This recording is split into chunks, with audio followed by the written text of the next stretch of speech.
All right, we have a few people still joining, but we're going to get started because I know our time is valuable. We have an hour, and an hour moves very quickly. I am thrilled that you all have taken the time from what I'm sure are very busy days, whatever time of day it is for you, whatever time zone you're in, to join us today. I am Shira Epstein. I am the Dean of the William Davidson Graduate School of Jewish Education at the Jewish Theological Seminary, and I want to welcome you. It is indeed exciting to be at this point of thinking about what comes next, just even phrasing it that way. What comes next year in the fall?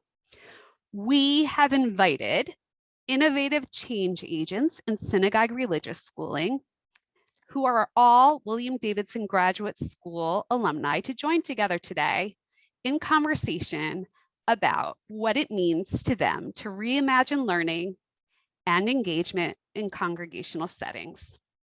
I want to note that we have, if you look across our panelists listing in the invite to this session today, we have a diversity in geography, geographical location, in gender makeup, in types of congregational leadership, and also in affiliations.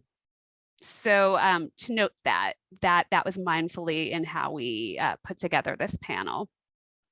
We will ask these alumni to draw upon their experiences as leaders in the field to paint a picture of what joyful, youth-engaged Jewish learning looks like. And it's my pleasure to introduce our panelists. We have Danielle Alexander, who is the founding director of Kehillah High in Houston, Texas.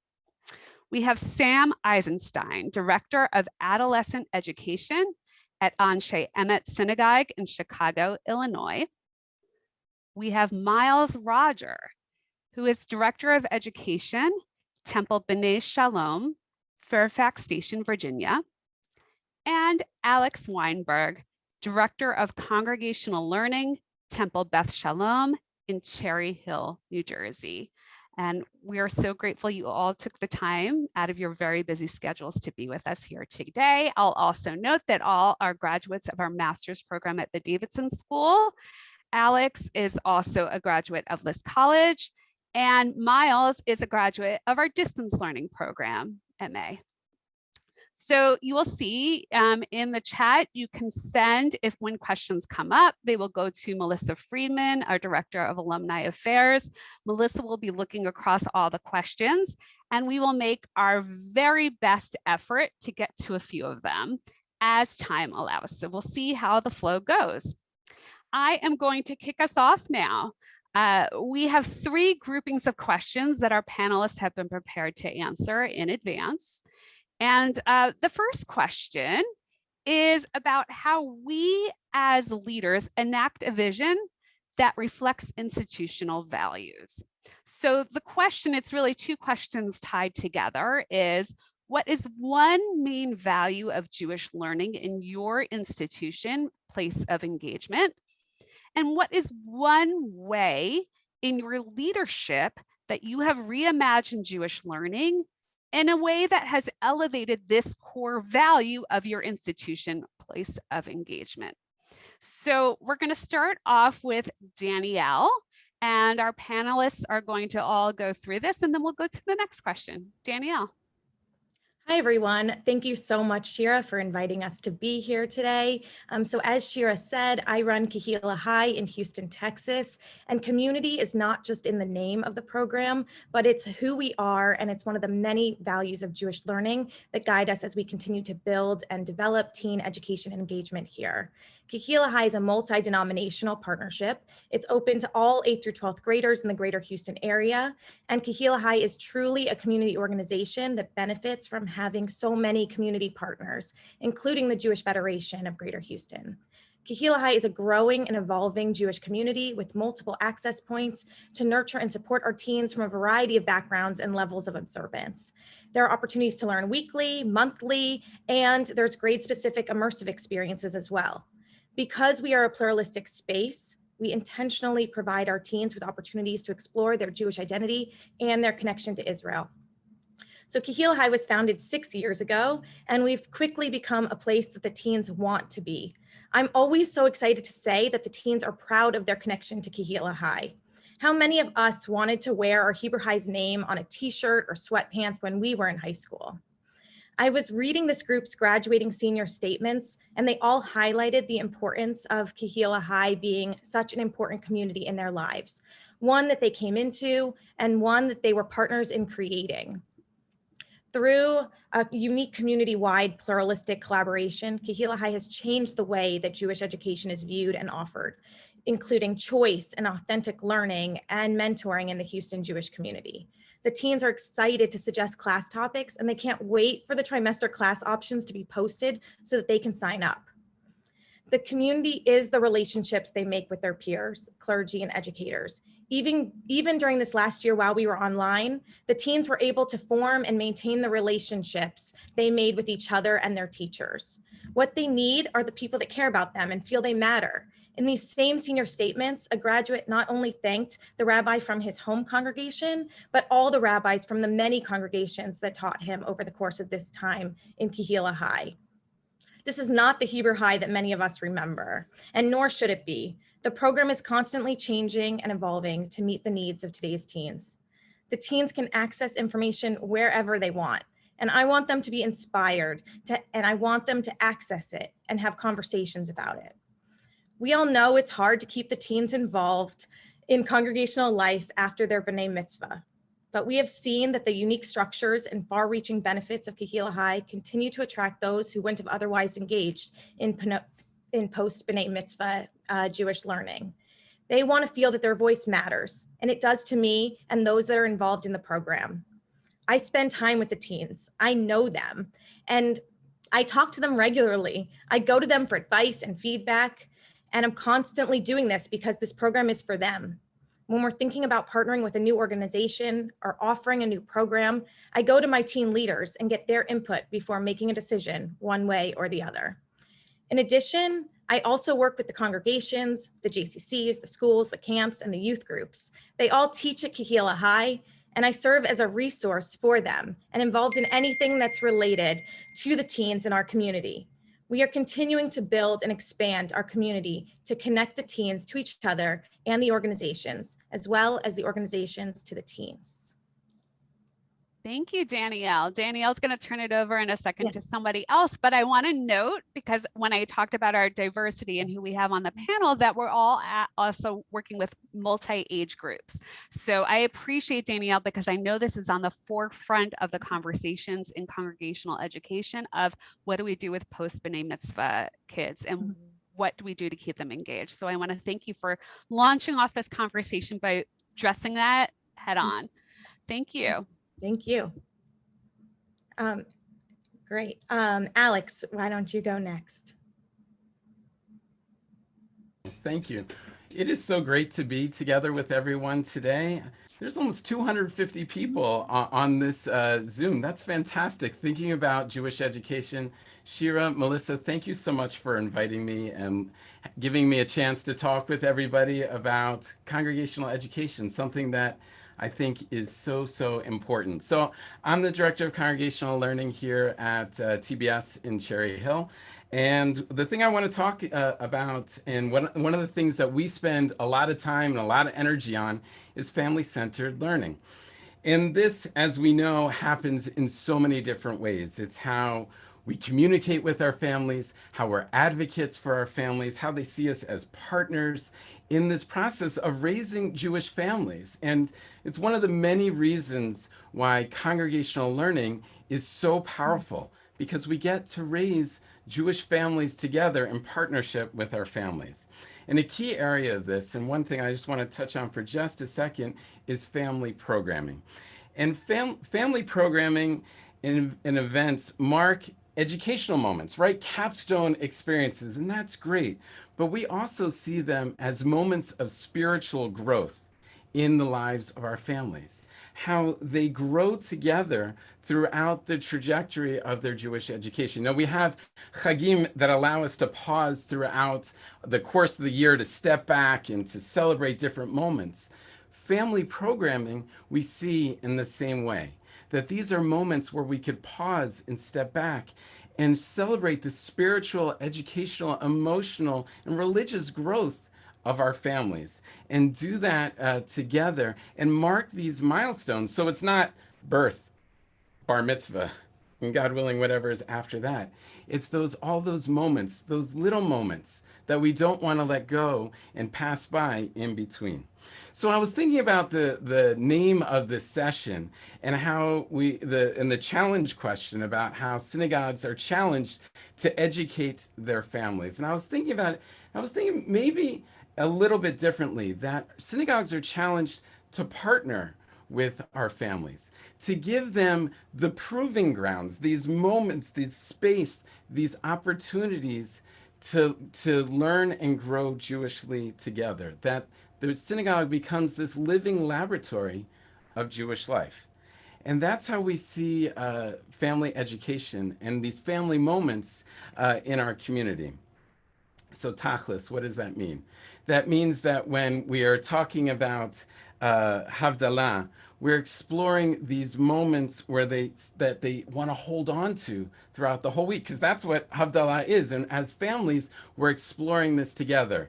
Or Hanukkah, we're talking about the miracles in their lives and how each one of them are those miracles in our community, and how we celebrate that and how we recognize that.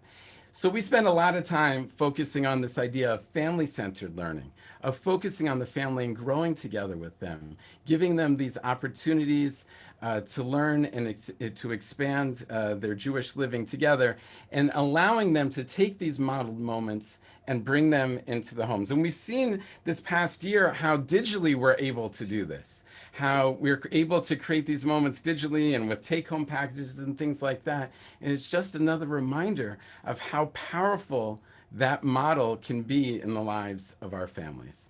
So that's one of the things we're focused on here at TBS in Cherry Hill. And I'm just so happy to be here with everybody today. Thank you, Alex. Thank you for really highlighting the partnership piece, which I know we're going to loop back to in a few minutes in other ways. Thank you. And now I'm Sam. gonna, Yeah. Thank you everyone for joining us here today. Hearing what my colleagues here are saying, I so agree with everything that they said. And I'm also so glad that we haven't really overlapped on the value, because I think we all share many of these same values that we have been speaking about. And the value that I want to focus on, that we talk a lot about at Anshe Amit, is our value of flexibility. When I came to Anshe Amit, we had just started a 2-year process to really re-envision our education for synagogue life throughout any age. And when we were thinking about what are those core pillars of our education, flexibility was one of them that came up over and over again. And it really is a core value that I take with me as a Jewish educator in all of the work that I do, whether it is working with our youngest kindergartners that I have my reach with, or through our young adult community. We really use the value of flexibility. And I think one of my colleagues and my supervisor uses it the best is with the improv model of yes, and. Yes, we can do this, and how do we do it better? And using this flexibility and thinking of yes and has really allowed us to make the changes needed in our institution to meet our families where they are, meet our congregants where they are in various settings. So even before anything happened with COVID, we realized very quickly that our model of 2-day religious school education wasn't working for everyone.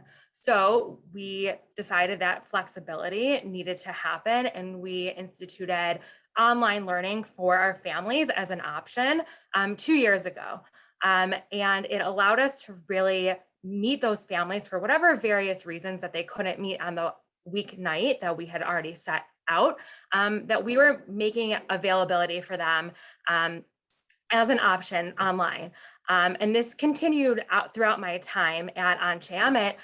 When we started to look at our teen engagement, we realized that the Madrachim program that we had in place just wasn't ideal. It wasn't working for our students, it wasn't working for the teachers, and it wasn't working for the teens themselves as up and coming leaders.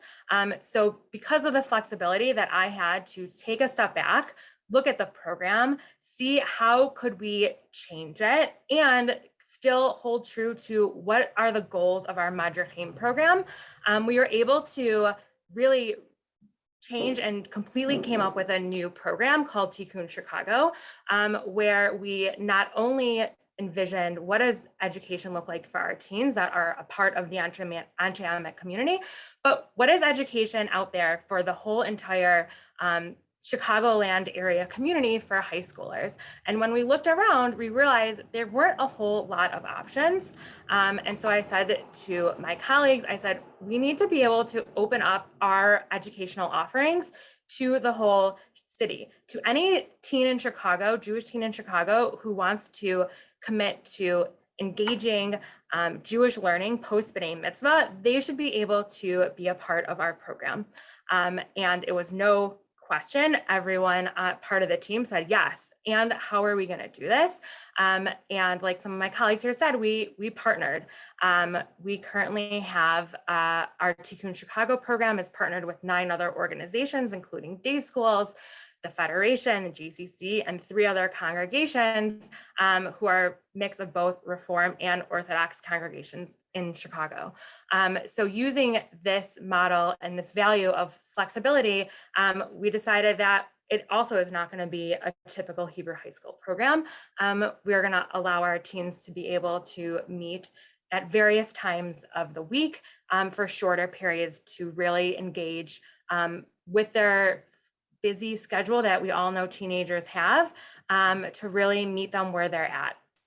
And this flexibility really is a core of Anshe Amet throughout ages, whether that is working with our B'nai Mitzvah students through our J2M program, where we have both day school families and our religious school families come together for several sessions throughout the year before their B'nai Mitzvah year, to meet each other, to learn together, both parents and children, and realizing that these 2 communities of our day school families and our religious school families don't really get a chance to know each other. How do we bring our community together? So this flexibility of having our program interspersed within the religious school and inviting our day school families to join together in the learning has really changed how our families come together throughout that B'nai Mitzvah process. And on the last piece of this flexibility is with the young adult community that I work with. You know, in Chicago, the young adult community has a lot of options of how they come together, both socially and religiously. And we've decided as Anshe Amet, as our young adult community, to really you know, dig into what do we have to offer as a conservative synagogue for our young adult community. And that is our monthly Shabbat services. And in addition, you know, allowing lay leaders to become, you know, not just lay leaders within the young adult community in our board, but also to be a pipeline for our next set of leaders in the congregation. So I've had the pleasure of working with several lay leaders that were young adult members that took on additional board responsibilities through our young adult programming, and are sitting on our larger our larger Anshe Amet board as lay leaders, as part of committee members. And it's really taken that step of seeing we needed some sort of pipeline of a guide for where our next set of lay leaders coming from, and deciding that the young adult community is the next step for us to be able to move forward as a congregation and bring forth leaders of the next generation. So our, you know, saying yes to a lot of things that I think congregations may have, you know, hesitancy, not ready to change, and having the flexibility to say yes from our lay leaders, from our colleagues, and our congregation as a whole to be able to move forward has really allowed me to move forward and make some changes within Anshe Amet. And I will pass it on to Miles. Thanks, Sam. Thank you so much, Sam. I think we're going to start hitting the place where there is a little bit of overlap in some of our values, although I'm going to use that improv situation of yes and, because I was looking at, I was actually, as I was thinking about this, was thinking about it in a slightly different way. So I'm at Temple B'nai Shalom in Fairfax Station, Virginia. I'm actually just finishing up my first year with the congregation. A lot of changes had to be made right at the beginning because we had to figure out an entirely new way of of providing our education to our students as the health situation has been evolving since last March. But really the core value, and this is core to the congregation as a whole, is wanting to create an inclusive community so that lots of people can engage in transformative Reform Jewish living and learning. And using this idea of inclusion, really goes from everything to making sure that we are addressing the needs of individuals who learn in different ways, ensuring that our curriculum and our programming reflects the diversity of our congregation. And I think also including making sure that we're able to provide these opportunities for families who might not be able to operate within a very specific time frame. And as similar to what Sam was talking about, have some flexibility for our families so that we can be inclusive of all those who would like to join our community. And so in this year, as we were getting ready to ensure that we could continue to provide an education to all of our students and create an exciting, joyful learning environment, we wanted to make sure that our families' needs were going to be met, both from a technological standpoint, that we were not creating barriers to participation just because we could not be together in person, but also that we weren't going to be penalizing individuals who really needed to find different ways to engage in Jewish life over the course of this year. And so we wanted to, so I worked with my clergy partner, Rabbi David Widzer, to ensure that, we were going to not make anything that we decided this year, the precedent setting, because this is truly an unprecedented year, and really worked hard to make sure that all of our families were able to feel connected and included as part of our community. One of the joys of being able to have to transform a learning program because of external factors is that it also gives you a chance to really look at what it is that you're offering. And so over the course of this year, I've been working very diligently with my religious school committee to ensure that we're going to continue this sense of inclusion even as we come out of online learning, pandemic situation. And as we were looking at how our Hebrew program was continuing to meet the needs of our families, we recognized that having Hebrew one day a week at a specific time, and that is the only option, was not actually a very inclusive model. And so in addition to creating more repetition in Hebrew learning by adding it to our Sunday classes, in addition to having time midweek, we're going to take one of the COVID keepers of online small group Hebrew learning and continue that even moving forward.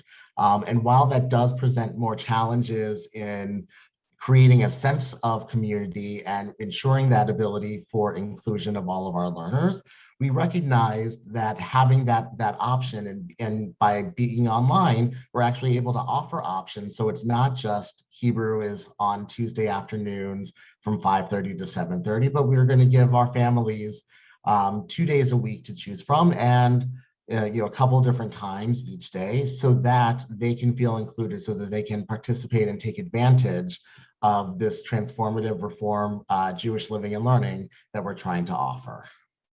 Wonderful. Thank you, Miles. I have to say, most of all, I am so impressed because I could listen to all of you all day and that you all kept to the time frame, all of you completely. So thank you, because we have much more we want to hear. I want to, before we go on to the second question or sets of questions say that, you know, I heard an overarching theme here that I imagine many of you heard as well, that in leadership, we all know, especially this past year, but in all times, we thrive with an experimental mindset. And that's what I heard from all of you. And I want to highlight in different ways.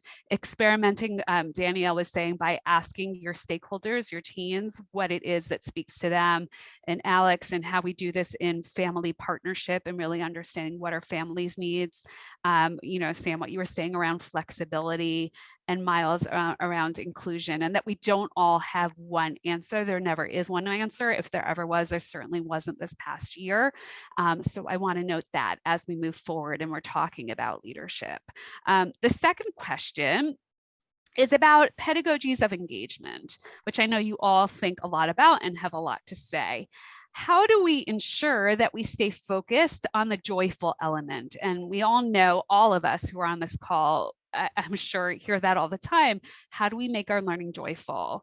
How do we stay focused on the joyful element while at the same time maintaining commitment to our core values of learning, so that it's not an either or, as some of you were saying in that improv approach of yes and. So we'll start off this one with Alex. Well, I love this question, and thinking about how do we create joy in our schools and in our communities. And I think there's so many different ways we can do that, from how we welcome people in to how we include them.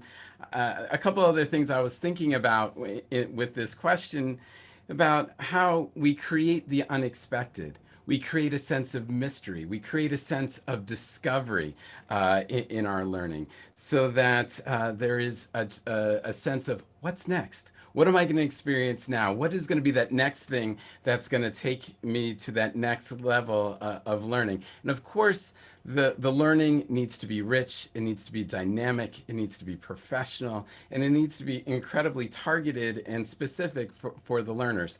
But one thing that I want to talk about, which is one of my favorite things to do in our congregation, is talk about tefillah. Because I think prayer, when it's joyful, energetic, loud, and spiritual, that is how we create a sense of joy in our communities. Tefillah is the language of our communities. It's how we come together. And even this past year, when we couldn't hear our voices together all the time because of muting and unmuting and Zooms and things like that, we felt the power of being together and the joy of being together. And I don't know about your communities, but we're able to slowly now start getting together. We're outside, we're in tents, we're wearing masks, we're temperature checking, all these things.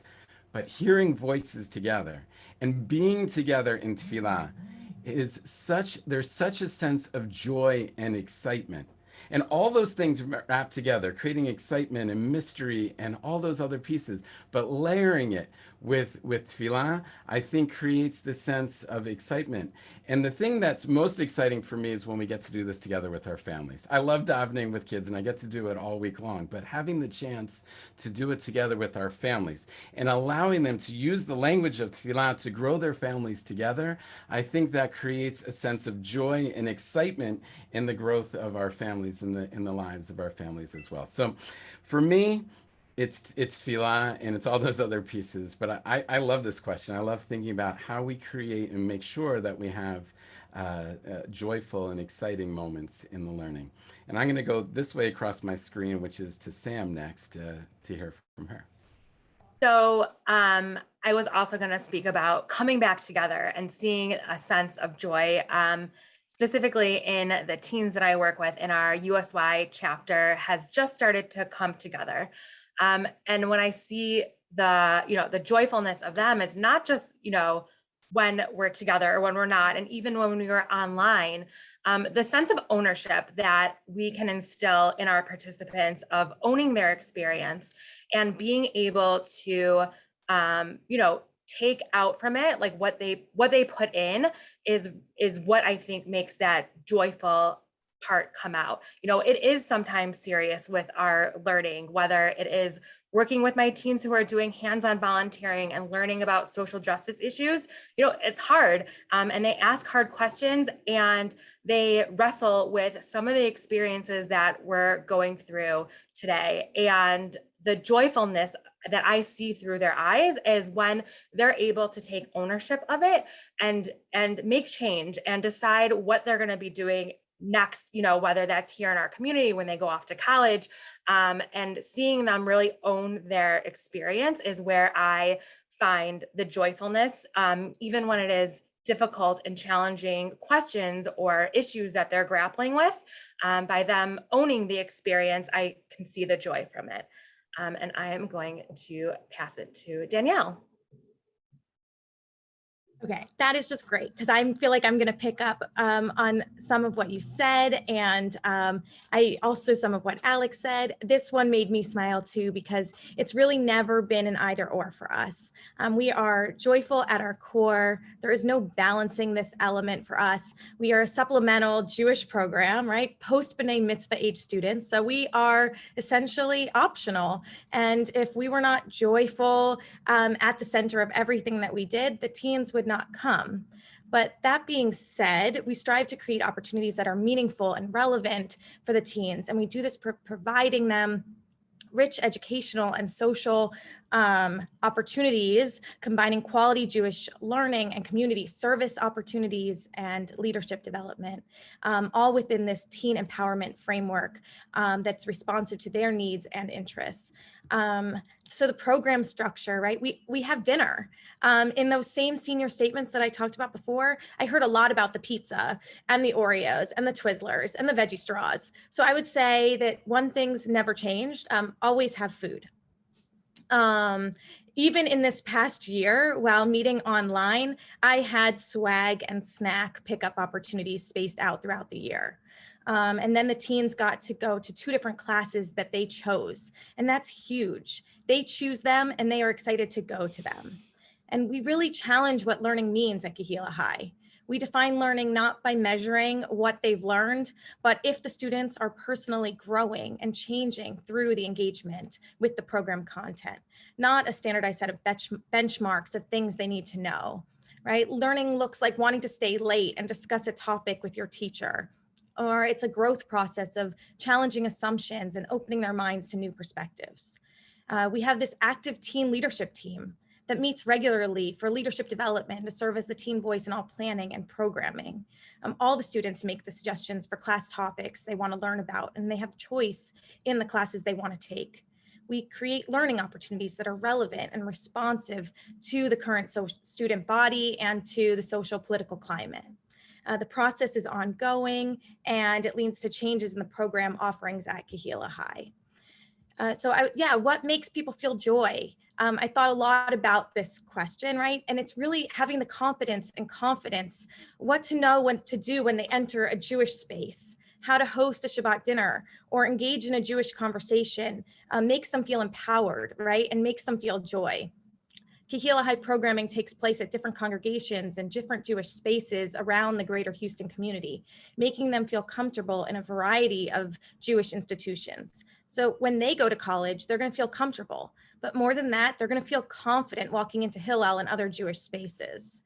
The Jewish education is not just about the transmission of knowledge and skills. It's about ensuring that this next generation of Jewish people don't look exactly the way they came before it, right? They don't look exactly like us. It's not about creating more Jews or stronger Jewish institutions. These teens feel ownership over their learning and a sense of empowerment and agency over their lives and their choices. And they're actively choosing to make Judaism a priority for themselves. So I want to call Miles. Miles, go ahead. Yeah. Thank you so much, Danielle. And actually, I think I'm going to pick up a little bit of where you left off, where, listen, I think, anything that is supplemental, congregational, complementary, whatever we would like to call it, any education that is taking place in this realm that is, realistically optional has to be joyful. I'm a strong believer that the success of our program isn't measured by, if a child could name all 12 of the minor prophets, but really if they know the name of their classmates, and also, if when they're getting out of the car, they are excited to come in to our learning spaces. People, I know people say that if kids don't want to leave, that is certainly an equally great measure. But man, if they're excited to come in, you're doing something right.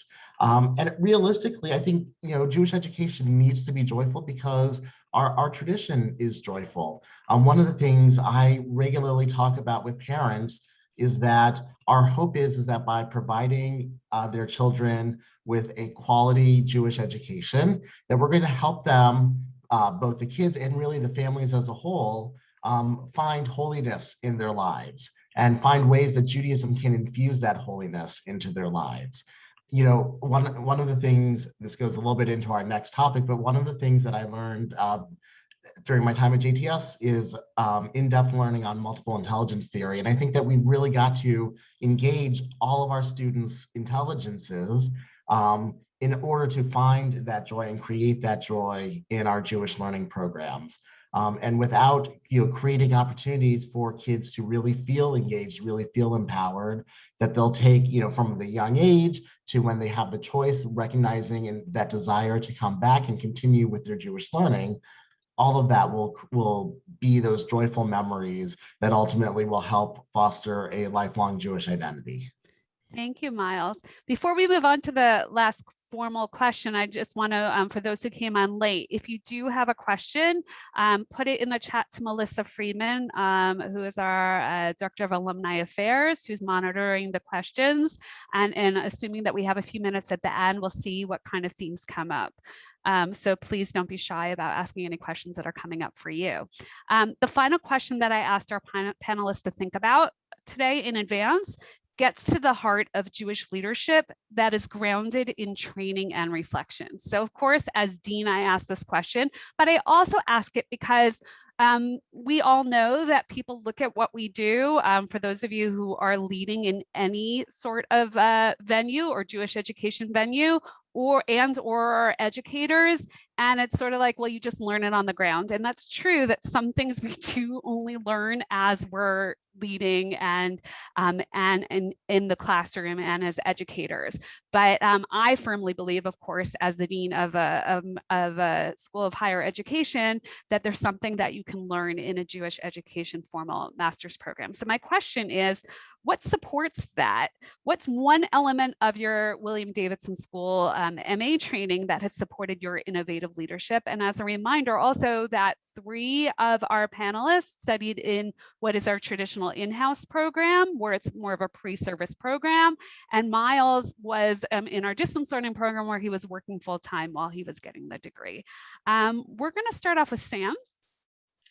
Great. So I love this question because I graduated from Davidson 10 years ago this spring. And if you would have told me 10 years ago that I would have been a director level educator at a synagogue, I probably would have been like, okay, like what happened to the camp, kind of mindset. That's where I thought that I was going to end up after graduation. I was in, I think it was called the informal communal education or experience. I don't remember the exact acronym, but it was really geared towards experiential educators. And that's really where I thought I was going to be headed. And turned out that I ended up in a conservative synagogue before I found myself at Anshe Emet.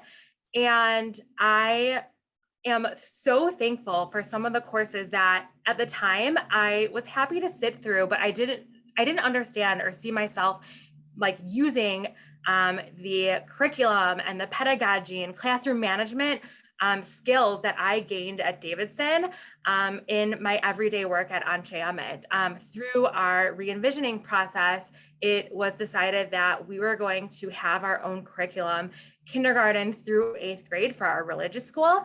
And the way that things worked out in the end, I have now found myself writing curriculum for 7th and 8th graders for our religious school. And without those foundations of curriculum and pedagogy and everything that I really did not see myself using at Davidson once I graduated, I am using 10 years later. I look back at my textbooks. I talked to my cohort, friends that I'm still in touch with about, I'm writing this curriculum for this. Like, do you have any ideas you can like help me with? And so those are the things that I am so grateful for, that I walked away with, that I really didn't see myself using, and I use them every day. So Thank I'm you. gonna throw that to Alex now. All right, thank you. I love hearing about all of this, and I feel very similarly, Sam, about my time and in the Davidson program and the opportunities to have some of these classes and learn some of these different theories. I was thinking about this question. It's been a long time since I was in the Davidson School. I think I graduated 16 years ago.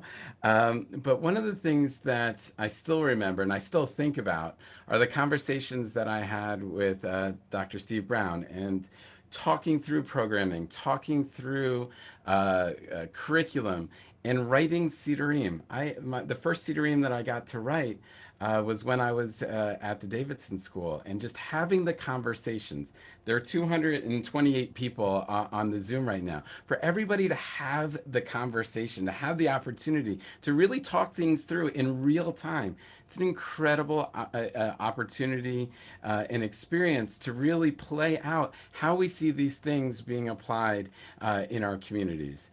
And I really appreciate those experiences that I had in the Davidson program.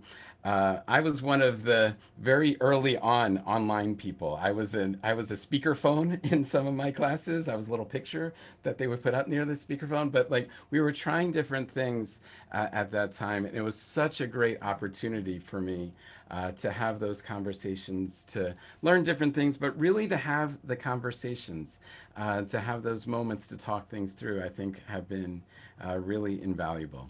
Thank you. So, Before we move on to the next one, what I want to insert is, this might sound to some people like, oh, well, Dean Epstein is using this time as an advertisement for the Davidson School. And of course, I would love for anyone you know to come and study. And we're still enrolling for our MAs, both of our in-house and our distance learning. But what this question gets to the heart of, I just want to back up and let people know, lest you think I'm just trying to, plug the Davidson School, is really hit home that leadership can emerge very gracefully, and will always have bumps along the road, but more gracefully, I think, when we've had the opportunity to immerse ourselves in conversation with others who are building a vision.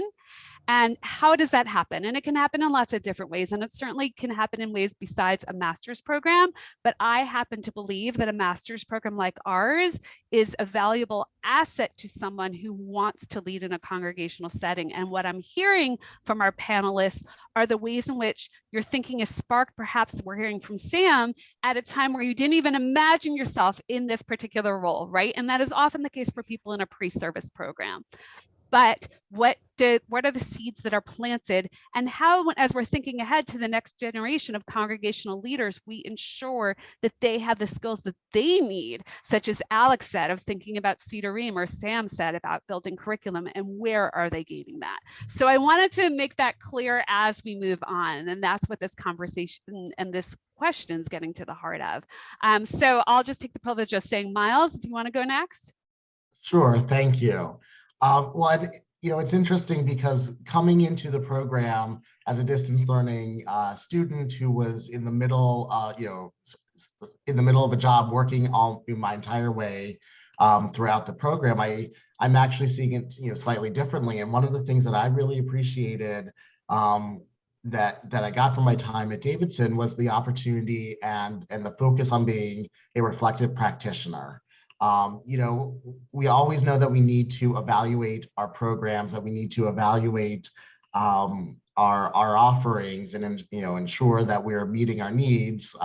Especially having come from a undergraduate degree in business administration, if you don't have clients, you're not going to have a business. And being able to really think about that and be forced to think about that from the education realm was one of the great gifts I got from my time at Davidson. I mean, beyond that, just being able to write a program that I needed to do for work anyway that happened to also be a project for a class was certainly a great added benefit. But really, I would say, having that framework for being that reflective practitioner was such an important lesson that I got and I wouldn't have received had I not received the formal training. And I will pass on to Danielle. Great, thank you so much. So I love listening to all of you and what you gained from your Davidson experience. I think it was very similar to me as well. I was thinking about it, and I don't think at this point it's one class or one teacher, but my entire Davidson experience. I was fortunate enough to be at Davidson for 3 years full time. And I have friends and teachers from the Davidson School that I talk to regularly. We talk about best practices and lessons learned. And when we hear of new professional development opportunities that we know the other might be interested in, because Davidson instilled in us a love for learning and continuing to hone our skills. And it doesn't matter if we're working in with the same population, because we learned how to adapt whatever it is to work in our setting. And I really feel that I had the opportunity to meet and learn with the best. We learned how to put the learner at the center and be able to adapt and create the most meaningful experience for them. It really made us so well prepared for this year and a half that we've all experienced. We create multiple points of entry and different paths of learning. I've heard that from everyone that I am able to be on this panel with today. And I'm doing this with the teens that I work with, right? And I've been thinking about this, right? That we can create the best program, but what's the point if no one comes? So we work with our constituents, right? I work with the teens and the parents and the youth professionals in this community to create opportunities that are relevant and meaningful to them. And something that I'm going to take away from this past year is really due to our unique circumstances of the past year, I had the opportunity to call upon my Davidson network, Jewish experts in their field who don't live in Houston, to partner with other communities and congregational programs from around the country for classes and events. It was so fun for me to be able to ask my Davidson friends to teach my teens. It was really a highlight for my teens to be able to learn from them and to see the relationship that I have with friends from graduate school. So as we plan for the next school year, I'm thinking about ways that we can continue to bring them back, either in person, which is, would be my preference, or virtually.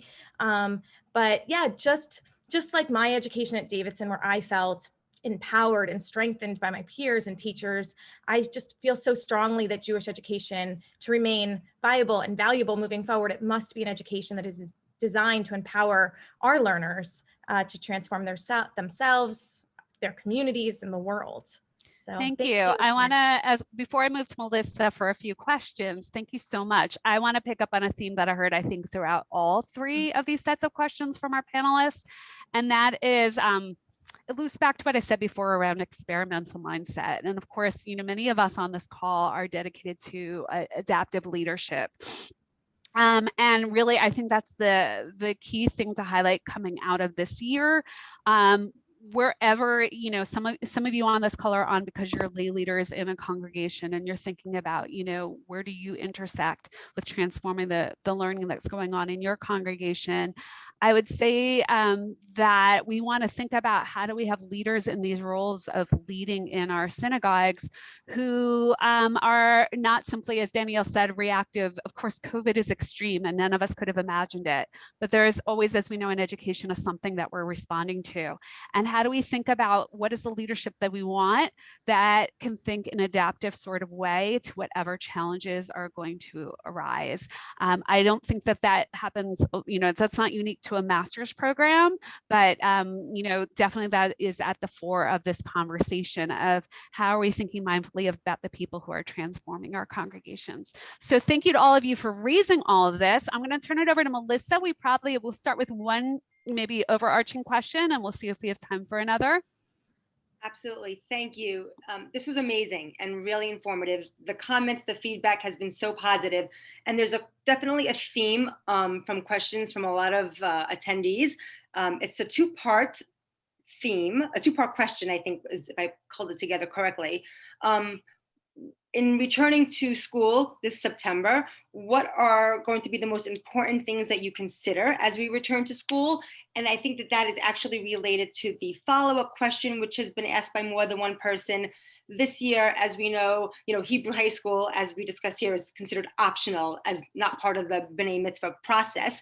But in theory, as we've seen this year, a lot of religious school has been deemed optional, with many people taking the year off with Zoom and just figuring things out. So in considering what you're going to do when we return to school, and also how are you going to capture, re-engage, re-invite, and bring those families who did take the year off back into your programs? That's one question. Great. That's a whole lot. And each of you doesn't need to respond, but if you have something to say, I would say make it concise, because we're at 4:53. If one of you wants to start us off, has something that you want to share around that? Sure, I'll be happy to start off. So, actually, I just saw in a Facebook discussion thread not too long ago about this idea of needing to create some sort of ritual around this return to school. And Judaism is so great about creating rituals for so many things. And clearly, we're going to need to take that opportunity when we come back. And in terms of welcoming those who have decided to take a pause or step away, I think the most important thing will be to welcome them back with open arms and really meet them where they are, so that we can look for that the long game, not just what was immediate for this year. Thank you, Miles. I really appreciate that. And I think that's something concrete that everyone could be thinking about now, to not take for granted. I think that's for all of us. I keep talking about whether we call it, meeting Geddon or whatever it's going to be, that everything's going to come in September with the Chagim, and we're all going to want to be back, and it's very overwhelming. And how are we going to encourage in our communities and with our groups that we mark the moment and slow down a little bit? It's not going to be just like going back to the way things were. We're going to need some sort of bridge and transition that will go on for some time. So thank you for noting that, Miles. I really appreciate that. Does anyone else have something that they want to share around that? Danielle, go ahead. I just wanted to say that I know that I heard that as well. Many families did at different stages and ages take this year off because we were on Zoom for many of us for the entire year. But I heard from so many of the teens that they needed this year, right? In whatever form we were meeting, even online, they loved coming to Kahila High. I'm sure whatever, at your programs as well. It was their only time to really be Jewish. I heard from so many of our students, and it was a real opportunity to connect with their Jewish friends and their teachers. And so we're excited to come back in person and really build on that and what was gained this past year. And thinking about just how can we continue to broaden our reach. And we had kids that had never been able to join our program before because of geographic distance, or just they, for whatever reason, couldn't make it to our program in person. So thinking about how do we continue to engage those who joined us for the very first time during this past year. Thank you. I'm looking at the time and we're at 4:56. Melissa, it's having me think that I look forward to seeing all the questions and that there's more that we can be putting out there as a school, because I think that there's lots that people want to continue to talk about. So I look forward to seeing them. But I am going to be mindful of the fact that we keep to the time of ending at 5. And so what I want to say is, first of all, thank you to all of our panelists, not only for taking the time to be here, but for sharing your wisdom, for your spirit, for your energy, and for, you all talked about joy and your faces lit up. So sometimes we talk about this and we're saying it, we want to bring joy, but we don't feel it in ourselves. And I feel it in all of you. I hope one day to actually go in on-site visit to all of your communities and see what happens there, because they just sound like places that I would want to be and where I would want my child to learn. Along with that, one of the questions that we didn't get to was, what about Shabbat school? I want to note that our ed director, where my son goes at SAJ, is on this call, and she's an alum of the Davidson School, Deb Fricano. So I just want to call that out because we don't have really time to talk about the Shabbat school model, but I think that should be the next call we do, because I can say, as a proud parent of an institution that has embraced that, one of the real pluses, I think one of the many pluses, is not only that he's there on Shabbat, but he sees me there on Shabbat. And I think obviously we have many denominations on this call, and maybe there are many people here who certainly are in communities where that's where everyone goes no matter what. But I will say that having the parents in the congregation while their kids are in the synagogue school, and then being together for singing and celebration and kiddush and all of that together, is really something incredible. And I look forward to a continued conversation about that with anyone who's interested. I want to end by saying once again that you know, if you're on this call, it means that you're an influencer, and you're someone who can turn to someone that you know and say, I see this for you. So when we think about building the field, we know that sometimes people need to hear it from someone else. Maybe they didn't see themselves in this role of leadership, or even see themselves as a Jewish educator. So I just want to put that out to all of you, because if you're on this call, then you care. So to think in your life about who you know, who you can tap mindfully to be a Jewish educator. And if they're interested in the Davidson School, then I'm here always ready to speak with them. With that, it's 4:59, and I would like to say thank you to all of you on a Thursday of a very busy week, which I'm sure is for all of you, for being here today. And I mean it when I say I look forward to continuing the conversation, and we will put our minds together and figure out how to do that. So thank you, everyone. Oh, and one more thing is, this is being recorded, and so we will make sure you get the link and that you can pass it on to people who signed up who couldn't be here today. Thank you.